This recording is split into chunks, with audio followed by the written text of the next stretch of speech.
છો બાળકો? તમે અગાઉનું જે લેક્ચર જોયું જેની અંદર તમે ગુરુત્વાકર્ષણ બળ અને વિદ્યુત ચુંબકીય બળ આ બે મૂળભૂત બળ વિશે આપણે વાત કરી ગયા. તમે એ વાંચી લીધું પણ હશે અને યાદ પણ કરી લીધું હશે. હવે આપણે નેક્સ્ટ વાત કરીશું એ છે પ્રબળ ન્યુક્લિયર બળ.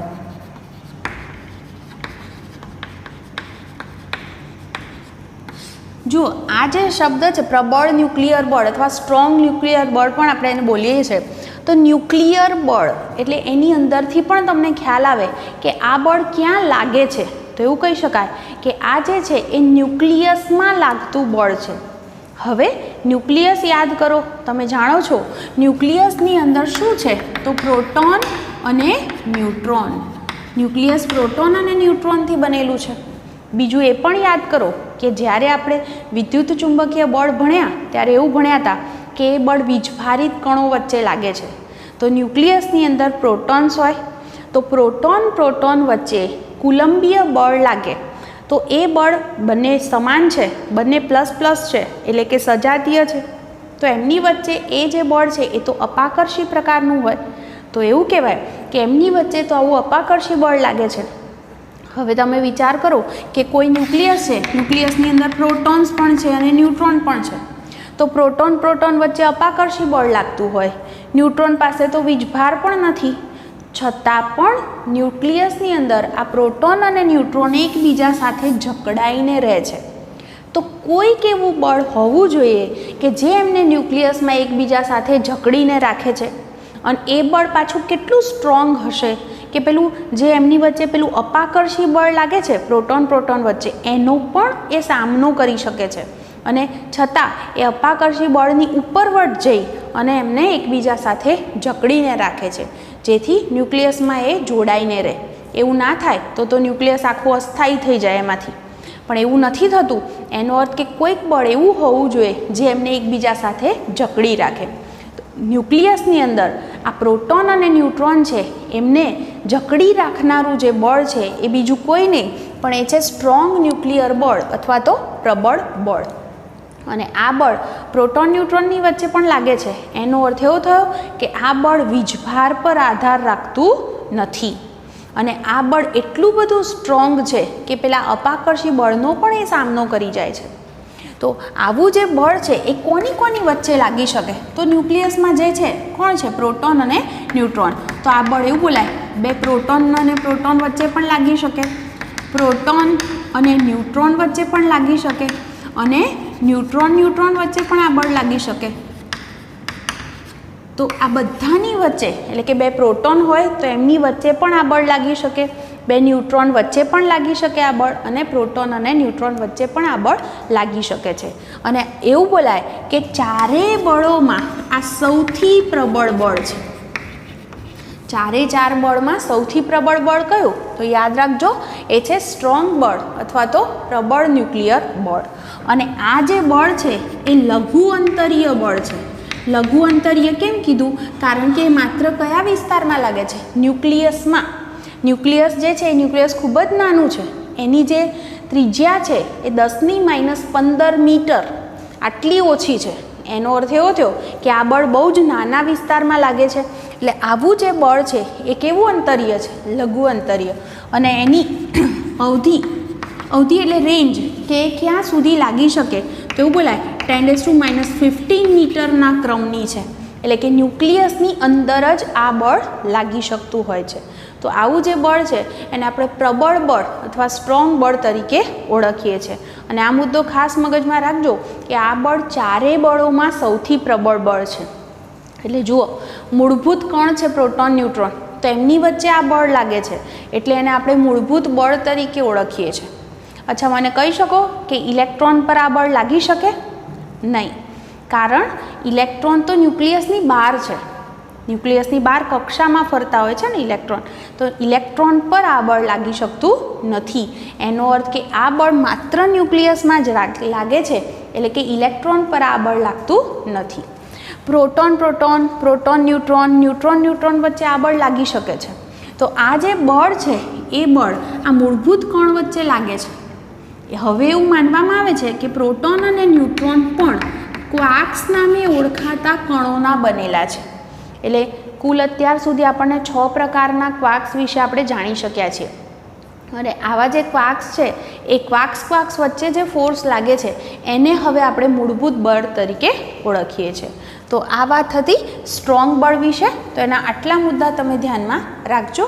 હવે નેક્સ્ટ વાત કરીએ આપણે નિર્બળ બળ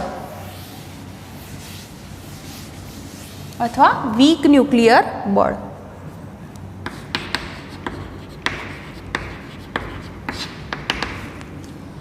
જો વીક ન્યુક્લિયર બળ છે એ પણ હું કહી દઈશ કે ન્યુક્લિયસમાં જ લાગતું બળ છે.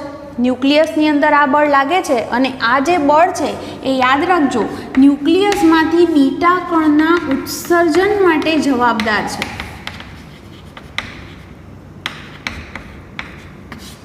તમે રેડિયોએક્ટિવ વિકિરણ વિશે કદાચ જાણતા હશો કે રેડિયોએક્ટિવ પદાર્થો છે એ પોતે અસ્થાયી છે અને એણે સ્થાયીપણું પ્રાપ્ત કરવા માટે એ પોતાનામાંથી આલ્ફા બીટા ગામા આવા વિકિરણનું ઉત્સર્જન કરતા હોય છે. તો પર્ટિક્યુલર બીટા કણના ઉત્સર્જન માટે કયું બળ જવાબદાર છે? તો આ નિર્બળ બળ. હું તમને બીટા વિશે થોડુંક કહું તો બીટા કણ એટલે બીજું કંઈ નહીં પણ એ ઇલેક્ટ્રોન જ છે. તો ન્યુક્લિયસની અંદર તમે જાણો છો કે ઇલેક્ટ્રોન રહી શકતા નથી. ન્યુક્લિયસની અંદર કોણ રહી શકે? પ્રોટોન અને ન્યુટ્રોન. ઇલેક્ટ્રોન તો ન્યુક્લિયસની બહાર હોય છે. તો ન્યુક્લિયસની અંદર જ્યારે આવા ઇલેક્ટ્રોન બને, તમને એમ થાય કેવી રીતે બનતા હશે, હું તમને પછી થોડોક ખ્યાલ આપું. તો ન્યુક્લિયસની અંદર જ્યારે આવા ઇલેક્ટ્રોન બને તો એ ઇલેક્ટ્રોન ન્યુક્લિયસની અંદર રહી શકતા નથી. એટલે કે એવા ઇલેક્ટ્રોન ન્યુક્લિયસમાંથી ઉત્સર્જન પામે. તો એ ઉત્સર્જન કરાવવા પાછળ કયું બળ જવાબદાર છે? તો એ છે નિર્બળ બળ. અને પાછું એ પણ કહી દઉં જોડે જોડે કે ન્યુક્લિયસની અંદર લાગે છે એનો અર્થ એવો થયો કે આ જે બળ છે એ લઘુ અંતરીય બળ છે. ખૂબ જ નાના વિસ્તારમાં, એટલે એની જે અવધિ છે એ લગભગ 10⁻16 મીટરના ક્રમની છે એવું આપણે કહી શકીએ. તો આટલા વિસ્તાર સુધી જ આ જે બળ છે એ લાગતું હોય છે. હવે આ જે વસ્તુ છે તમારે આ લખવાની નથી કે ઇલેક્ટ્રોન જે છે એ કેવી રીતે બને છે, કેવી રીતે ઉત્સર્જાય, પણ એનો હું થોડોક તમને ખ્યાલ આપી દઉં તો એ થોડુંક સમજજો. આ હું હજી કહી દઉં કે ક્યાંય તમારે લખાણમાં નહીં આવે, પણ હાલ પૂરતું ખાલી તમે સમજો. જુઓ, ન્યુક્લિયસની અંદર જ્યારે રેડિયોએક્ટિવ પદાર્થો હોય તો એના ન્યુક્લિયસમાં એવું થાય કે પ્રોટોન અને ન્યુટ્રોનની સંખ્યાનો જે ગુણોત્તર હોવો જોઈએ એના કરતાં વધારે હોય અથવા ઇમ્બેલેન્સ છે, બેલેન્સ નથી. તો એ પોતે અસ્થાયી બની જાય આવું ન્યુક્લિયસ. અને એણે જો સ્થાયી થવું હોય તો એ વખતે એ પોતાનામાંથી વિકિરણનું ઉત્સર્જન કરે અને એ વિકિરણને આપણે રેડિયોએક્ટિવ વિકિરણ તરીકે ઓળખીએ છીએ, જેને આપણે આલ્ફા, બીટા અને ગામા નામ આપ્યા છે. તો એવું ક્યારે થાય છે? તો જુઓ, ન્યુક્લિયસની અંદર આવા રૂપાંતરણ થાય કે ન્યુટ્રોનમાંથી પ્રોટોન બની શકે અને પ્રોટોનનું ન્યુટ્રોનમાં રૂપાંતરણ થાય. જોજો, ન્યુટ્રોનને આપણે 0n1થી દર્શાવીએ છીએ અને પ્રોટોનને 1p1 થી દર્શાવીએ છીએ. આ જે કિંમત છે ને વીજભારની કિંમત દર્શાવે. તો અહીંયા આનો વીજભાર 0 છે, આનો વીજભાર 1, એટલે 1.6 × 10⁻19 કુલમ, એટલે કે E જેટલો છે એવું આપણે કહીએ છીએ, જે તમે આગળ ભણવાના છો. હવે જુઓ, આ સમીકરણ બેલેન્સ નથી થતું. તો કઈ રીતે બેલેન્સ કરાય? હું અહીંયા આગળ જુઓ ઇલેક્ટ્રોન મૂકું છું, આ 1 છે તો અહીંયા મારે -1 મૂકવો પડે. તો 1 - 1 0 થયા. અને ઉપર જુઓ અહીંયા 1 છે, અહીંયા 1 આવી ગયો એટલે અહીંયા 0 આવશે. આ જે કણ છે બીજું કોઈ નહીં પણ એ છે ઇલેક્ટ્રોન. તો એનો અર્થ એવો થયો કે ન્યુટ્રોનમાંથી પ્રોટોન બન્યો તો જોડે જોડે ઇલેક્ટ્રોન પણ બન્યો. અને આની સાથે બીજો પણ એક કણ બને છે જેને એન્ટી ન્યુટ્રિનો તરીકે ઓળખવામાં આવે છે. આ બધું તમે 12થમાં હજી ભણવાના છો, પણ હું થોડોક આટલો ખ્યાલ આપું છું. એવી રીતે પ્રોટોન એટલે 1p1 થી દર્શાવું, ન્યુટ્રોનને 0n1 થી દર્શાવું, તો આ સમીકરણની અંદર શું થશે? જુઓ, બેલેન્સ કરવું હોય મારે તો 1 છે, અહીંયા 0 છે એટલે અહીંયા 1 આવશે. આ 1 અહીંયા 1 છે એટલે 0, સરવાળો 1 થઈ ગયો. અને આ જે કણ છે એ પોઝિટ્રોન તરીકે ઓળખાય છે. અને સાથે બીજો જે કણ બને છે એ છે ન્યુટ્રિનો. તો જુઓ, આપણે પોઝિટ્રોન વિશે મેં અગાઉના લેક્ચરમાં કીધું હતું કે પોઝિટ્રોન એટલે ઇલેક્ટ્રોન જેવો જ છે, બધા જ ગુણધર્મ ઇલેક્ટ્રોન જેવા, માત્ર ફરક એટલો કે ઇલેક્ટ્રોન જે છે એનો વીજભાર ઋણ છે, જ્યારે પોઝિટ્રોનનો એટલો ધન છે.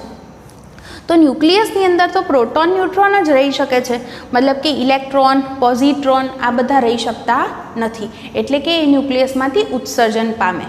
એટલે કે એવું કહી શકીએ આપણે કે આવી રીતે જે બીટા ઇલેક્ટ્રોન ને પોઝિટ્રોન એટલે બીટા કણ, પોઝિટ્રોનને ઋણ બીટા કણ કહેવાય છે, ઇલેક્ટ્રોનને સોરી, અને પોઝિટ્રોનને ધન બીટા કણ કહેવાય છે. તો આ બીટા કણના ઉત્સર્જન પાછળ કયું બળ જવાબદાર છે? તો વીક ન્યુક્લિયર બળ. અને ન્યુક્લિયસમાંથી જ્યારે ઇલેક્ટ્રોન કે પોઝિટ્રોન મતલબ કે બીટા કણ ઉત્સર્જાય ત્યારે જોડે બીજા કયા કણ ઉત્સર્જિત થાય છે? તો ન્યુટ્રિનો અથવા એન્ટી ન્યુટ્રિનો પણ જોડે ઉત્સર્જિત થતા હોય છે. બીજું યાદ રાખજો કે આ જે બળ છે, આ બળ કેવું છે?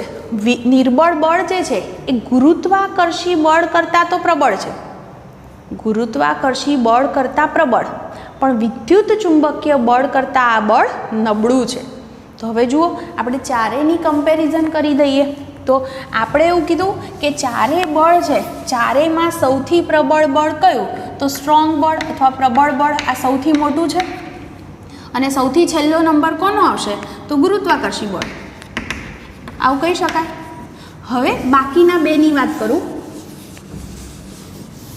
તો એવું કહીશું નિર્બળ બળ છે એ ગુરુત્વાકર્ષી બળ કરતાં પ્રબળ છે, પણ વિદ્યુત ચુંબકીય બળ કરતાં નબળું છે. એટલે એનો અર્થ એવો થાય કે નિર્બળ બળ અહીંયા આવશે અને અહીંયા આગળ કયું આવશે? તો વિદ્યુત ચુંબકીય બળ. તો આવું થયું. જો આના પરથી સમજી શકાય સૌથી પ્રબળ બળ કયું? પ્રબળ બળ એટલે કે સ્ટ્રોંગ બળ. સૌથી નબળું કયું? ગુરુત્વાકર્ષી બળ. નિર્બળ બળ કેવું?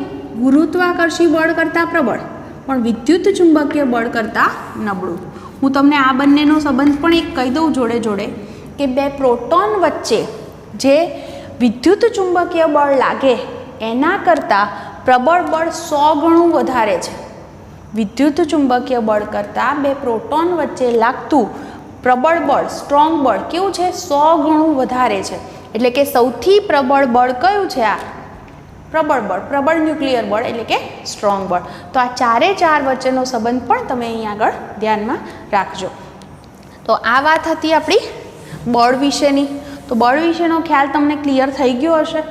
હવે જુદા જુદા જે વૈજ્ઞાનિકો હતા એમણે શું કોશિશ કરી કે દુનિયામાં અલગ અલગ પ્રકારના બળ છે એ બળને ભેગા કરી અને આ ચાર બળમાં એમનો સમાવેશ કઈ રીતે કરી શકાય એના માટેના થોડાક પ્રયત્નો કર્યા. તો એ શું હતા એના વિશે હવે હું તમને થોડુંક કહી દઉં. જુઓ, જુદા જુદા વૈજ્ઞાનિકોએ પ્રયત્ન કર્યા કે આપણી પાસે આ ચાર બળ છે તો એ ચાર બળની અંદર અને ચારે ચાર બળને કોઈક બળ જે છે એની અંદર સમાવિષ્ટ કરી શકાય છે કે નહીં. તો એના માટેના પ્રયત્ન કર્યા. જેમ કે ન્યૂટન વૈજ્ઞાનિકે શું કર્યું? જે ભૂમિગત કહી શકાય અને અવકાશીય કહી શકાય એવા જે ક્ષેત્રો જે છે એ ગુરુત્વાકર્ષણના નિયમ હેઠળ એણે ભેગા કર્યા. જેમ આપણે કીધું કે સૂર્યની આસપાસ ગ્રહોની ગતિ, તો આ બધી અવકાશીય બાબતો થઈ. તો એ બધી બાબતો છે એને એણે ગુરુત્વાકર્ષણના નિયમ હેઠળ જે છે એ એકત્રિત કરી. એવી રીતે ઓર્સ્ટેડ અને ફેરેડે, તમે આ સાંભળેલા હશે વૈજ્ઞાનિકોના નામ. આપણે જે ઓર્સ્ટેડના અવલોકનની પણ આગળ વાત કરી.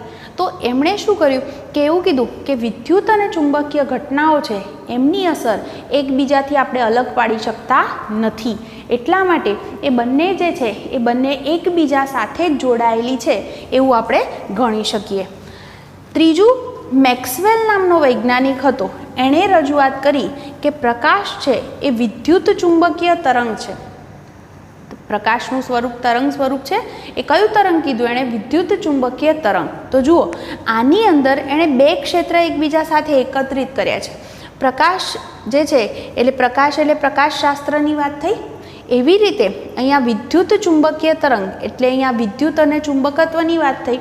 એટલે કે અહીંયા આગળ એણે વિદ્યુત ચુંબકત્વ અને પ્રકાશશાસ્ત્રને એકત્રિત કરવાનો એણે પ્રયત્ન કર્યો. આઇન્સ્ટાઈન વૈજ્ઞાનિકે ગુરુત્વાકર્ષણ અને વિદ્યુત ચુંબકત્વ છે એ બંનેને એકબીજા સાથે એકત્રિત કરી અને પ્રયત્ન કર્યો, પણ એમાં એમને સફળતા મળી નહીં. એવી રીતે એવું કહેવાય છે કે આ વિદ્યુત ચુંબકીય બળ અને વીક બળ બંને કોઈ એક બળ છે એ છે ઇલેક્ટ્રોનિક બળ, એના જ પાસા છે એવું ગણવામાં આવે છે. હજી પણ પ્રયત્નો ચાલુ જ છે કે કઈ રીતે આપણી પાસે 4 મૂળભૂત બળ છે, તો એવી રીતે આપણે બળોને એકબીજા સાથે સમાવેશ કરી અને એ કોઈ એક બળના પાસા છે કે શું, આવી ચકાસણી હજી પણ ચાલુ જ છે અને એની પાછળના પ્રયત્નો હજી આપણે કરી રહ્યા છીએ. હવે હું નેક્સ્ટ વાત કરીશ એ છે સંરક્ષણના નિયમો. કોઈ પણ રાશિનું સંરક્ષણ થવું મતલબ કે એ વસ્તુ એમની એમ રહેવી. તો કોઈ પણ રાશિનું સંરક્ષણ થવું એનો અર્થ એવો થાય કે સમય સાથે એ વસ્તુ બદલાતી નથી. ઘણા માણસોના સ્વભાવ હોય કે એ સ્વભાવ ક્યારેય બદલાય નહીં, તો એનું એ સંરક્ષણ થયું કહેવાય કે એ ક્યારેય બદલાતા જ નથી. તો સંરક્ષણ થવું મતલબ કે સમય સાથે એ રાશિ બદલાતી નથી, તો એનું સંરક્ષણ થાય છે એમ આપણે કહી શકીએ. કદાચ તમે ઉર્જા સંરક્ષણનો નિયમ સાંભળ્યો હશે.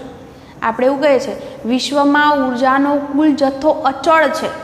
અચળ છે મતલબ શું કે એ બદલાયો નહીં.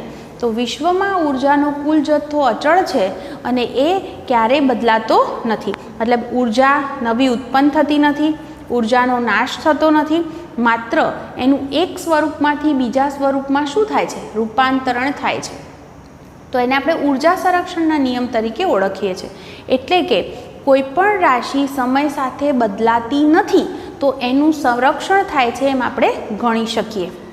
હવે તમે કંઈક વિચાર કરો, તમારી પાસે કોઈક પદાર્થ છે, તમે એને આમ પકડી રાખ્યો છે, જમીનથી અમુક ઊંચાઈએ આમ પકડી રાખ્યો છે. તમે પકડી રાખ્યો છે એટલે ગતિ કરતો નથી, મતલબ કે એની ગતિ ઉર્જા શૂન્ય છે એમ કહેવાય.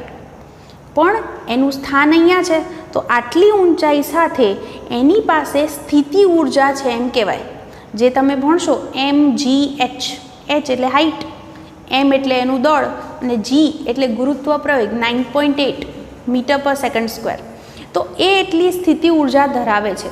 તો એની કુલ યાંત્રિક ઉર્જા એટલે બે ઉર્જાનો સરવાળો, ગતિ ઉર્જા પ્લસ સ્થિતિ ઉર્જા. તો જુઓ, ગતિ ઉર્જા મેં કીધું પકડી રાખ્યો છે એટલે શૂન્ય છે, અને સ્થિતિ ઉર્જા જે છે એ મહત્તમ છે એમ કહી શકાય, મેક્સિમમ. આટલી એની પાસે યાંત્રિક ઉર્જા છે. હવે તમે એને મુક્ત કરી દો, છોડી દો એટલે ગતિ પ્રાપ્ત કરે, તો ગતિ ઉર્જા વધશે. પણ ધીમે ધીમે એનું સ્થાન નીચે આવે છે, તો હાઇટ ઓછી થઈ એટલે સ્થિતિ ઉર્જાનું જે સૂત્ર હતું mgh, એમાં h ઘટે એટલે સ્થિતિ ઉર્જા ઘટી. તો સ્થિતિ ઉર્જા ઘટી, સામે ગતિ ઉર્જા વધે છે, તો શું થયું? પણ સરવાળો કેવો રહ્યો? અચળ. એટલે ત્યાં એવું કહી શકીએ આપણે કે યાંત્રિક ઉર્જા જે છે એ યાંત્રિક ઉર્જા કેવી રહી? તો અચળ રહે છે એમ આપણે ગણી શકીએ. તો અહીંયા આગળ આ રીતે ઉર્જાનું સંરક્ષણ થાય છે એમ આપણે કહી શકીએ. ઘણીવાર તમને થતું હશે કે પદાર્થ જમીનને અથડાય, પછી શું? તો અથડાય તો એ વખતે એની પાસે જે ઉર્જા હતી એ ઉષ્મા ઉર્જામાં ફેરવાઈ ગઈ. તો આવી રીતે જે છે એ ઉર્જાનું એક સ્વરૂપમાંથી બીજા સ્વરૂપમાં રૂપાંતરણ થતું હોય છે. તો એટલા માટે કહી શકીએ આપણે કે ત્યાં ઉર્જા સંરક્ષણનો નિયમ જળવાય છે. એટલે કે વિશ્વમાં ઉર્જાનો કુલ જથ્થો જે છે એ અચળ રહે છે. તમે આગળ જતાં ધીરે ધીરે જેમ જેમ ચેપ્ટર્સ ભણશો એમ રેખીય વેગમાનના સંરક્ષણનો નિયમ, કોણીય વેગમાન સંરક્ષણનો નિયમ, વિદ્યુતભાર સંરક્ષણનો નિયમ, આ બધી જ વસ્તુ વિશે તમે ભણવાના છો. તો એક 1 by 1 દરેક ચેપ્ટર જેમ જેમ ભણતા જશો એમ આ વસ્તુ આવતી જશે. પણ કોઈ પણ રાશિનું સંરક્ષણ થવું મતલબ કે એનો જે કુલ જથ્થો જે છે એ અચળ રહ્યો, એને સંરક્ષણ થયું છે એમ કહી શકાય. એક બીજું આપણે ઉદાહરણ લઈએ. તમને આઇન્સ્ટાઈનનું એક સૂત્ર ખબર હશે, E = mc². એનો હું તમને અર્થ સમજાવું. E = mc² એટલે શું? આનો અર્થ થાય છે E એટલે એનર્જી, ઉર્જા, m એટલે દળ અને c એટલે શૂન્યાવકાશમાં પ્રકાશની ઝડપ, જે છે 3 × 10⁸ મીટર પર સેકન્ડ. આનો અર્થ થાય દળનું ઉર્જામાં અને ઉર્જાનું દળમાં રૂપાંતરણ થઈ શકે. એટલે કેવી રીતે? દાખલા તરીકે હું એમ કહું કે કોઈક પ્રક્રિયા ચાલી રહી છે. એ પ્રક્રિયામાં એવું થયું કે તમારી પાસે 2 પદાર્થ છે. આ જે પદાર્થ છે, આ 2 પદાર્થ, આનું દળ 1 કિલોગ્રામ છે, આનું દળ પણ 1 કિલોગ્રામ છે, તો ટોટલ થયું 2 કિલોગ્રામ. એ પ્રક્રિયાને અંતે તમે જુઓ કે જે દળ છે એ થઈ ગયું 1.5 કિલોગ્રામ. તો શરૂઆતમાં દળ 2 કિલોગ્રામ હતું, હવે થઈ ગયું 1.5 કિલોગ્રામ. તો 500 ગ્રામ ગયું ક્યાં? તો આઈન્સ્ટાઈને એવું કીધું કે જેટલું દળ ઘટી ગયું ને એ દળના સમતુલ્ય ઉર્જા ઉત્પન્ન થઈ હશે. એટલે દળ ધારો કે 500 ગ્રામ છે, તો 500 ગ્રામ એટલે અહીંયા આગળ તમે એને કિલોગ્રામમાં ફેરવીને મૂકો તો 500 × 10⁻³ કિલોગ્રામ થાય, અને સી એટલે 3 × 10⁸ મીટર પર સેકન્ડ સ્ક્વેર. તો આનો જે જવાબ મળે એટલા જૂલ ઉર્જા ઉત્પન્ન થઈ હશે એમ કહેવાય. ઉલટું પણ વિચારાય કે પ્રક્રિયા પહેલાં ધારો કે કોઈક પદાર્થ છે એનું દળ હતું 1 કિલોગ્રામ, પ્રક્રિયાને અંતે દળ થઈ ગયું 2 કિલોગ્રામ, તો વધારાનું 1 કિલોગ્રામ દળ આવ્યું ક્યાંથી? તો એવું કહેવાય કે તમે બહારથી પ્રક્રિયા કરાવવા જે ઉર્જા આપી છે એ ઉર્જા પદાર્થ દ્વારા શોષાઈ ગઈ, અને એ ઉર્જા જે છે એ ઉર્જા દળમાં રૂપાંતરિત થઈ ગઈ. એટલે કે દળનું ઉર્જામાં અને ઉર્જાનું દળમાં રૂપાંતરણ શક્ય છે. આવી જે બાબત છે એ આઈન્સ્ટાઈને આપી. કુદરતમાં જે આપણને સંરક્ષણના જે નિયમો મળે છે તો એની સાથે એટલે કે સંરક્ષણના નિયમને અને કુદરતને એકબીજા સાથે ખૂબ જ ગાઢ સંબંધ છે એવું કહી શકાય. જુઓ, તમે ધારો કે એવું થયું કે આજે કોઈ પ્રયોગ કરો છો અને 1 વર્ષ પછી કોઈ પ્રયોગ એનો એ પ્રયોગ રિપીટ કરો છો, તો તમને એનું એ જ અવલોકન મળે, તો એનો મતલબ એમ થયો કે સમય સાથે એ બદલાતું નથી. તો સમય છે એ બધે જ સમાંગ એટલે એક સમાન છે. તો સમય સમાંગ હોવાને કારણે જ એવું કહેવાય છે કે ઉર્જા સંરક્ષણનો નિયમ જળવાય છે. એવી જ રીતે અવકાશની પણ તમે વાત કરો તો અવકાશ છે એ પણ સમાંગ છે, બધે જ એક સરખું છે. તમે વિચારો કે આપણે પૃથ્વી પર જે છે ગુરુત્વાકર્ષણનો જે નિયમ છે એ લાગુ પાડીએ તો એ જ રીતે ચંદ્ર પર પણ લાગુ પાડી શકાય. તો બધે એક સમાન છે. એટલે એવું કહેવાય કે અવકાશ છે એ સમાંગ હોવાને કારણે આપણને જે છે એ રેખીય વેગમાનના સંરક્ષણનો નિયમ મળ્યો છે એમ બોલાય.